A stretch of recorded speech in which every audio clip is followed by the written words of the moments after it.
Hi, it's Heike here from the Coaching Nurse. How are you doing today? Our topic today, how do you tell a good story?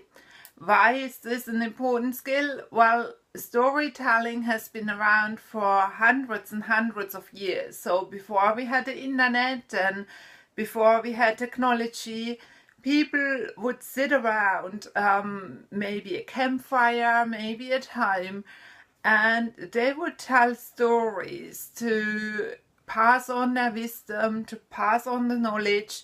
And you do remember a good story much more than just like some boring information someone gives you once upon a time.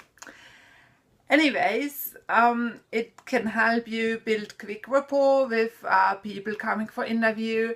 It can help you when you go to a conference and you want to talk to new people, but maybe you're feeling a bit nervous about it. So it gives you a way of making a connection very fast. It also will inspire your staff.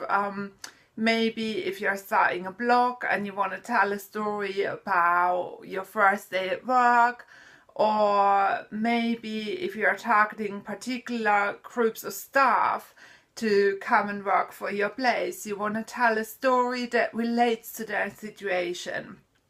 So as you can see, there's many benefits in learning how to tell a good story. So let's check it out, how you can make that happen. I looked across the board on a lot of websites in learning disability nursing, and they also use storytelling, right? And they say, oh, here's Chris's story of how he started college.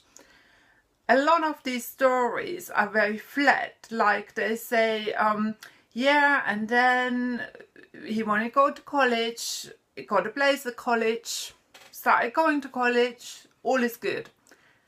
That is not the way to go about it.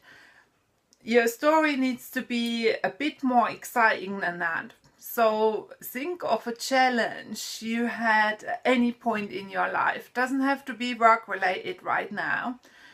And think of what happened. So at the beginning, what was going on? And then there must have been a time of struggle, and you might have found some help. And then you might have felt a bit nervous about doing that particular thing, and then it had a happy end.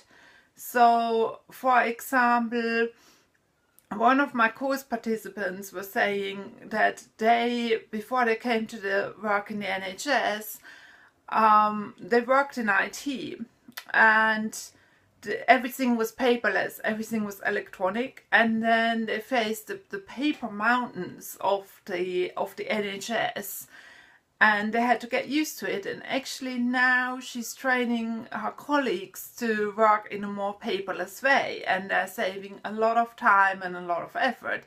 So this is a story of struggle, of new beginnings, of overcoming obstacles, of finding support and having a happy end. There must be times in your life a similar thing has happened, and you can just, take a bit of time out of your busy day and think of how you would tell this story. It's good to have certain stories in your repertoire, so to speak, so that you don't have to think of a new story every time you meet somebody new. Also, my number one tip is that if you are giving a presentation, start with a story. Don't start with your PowerPoint slide or anything like that. Once you've welcomed people, it's much more engaging to start with a story, and it's also a trick employed by many TED speakers and by many public speakers. So I hope this has helped you today. For more of those tips and tricks, please go to www.thecoachingnurse.org.uk. And please subscribe to my newsletter to get more of these video tips on a weekly basis, straight to your inbox.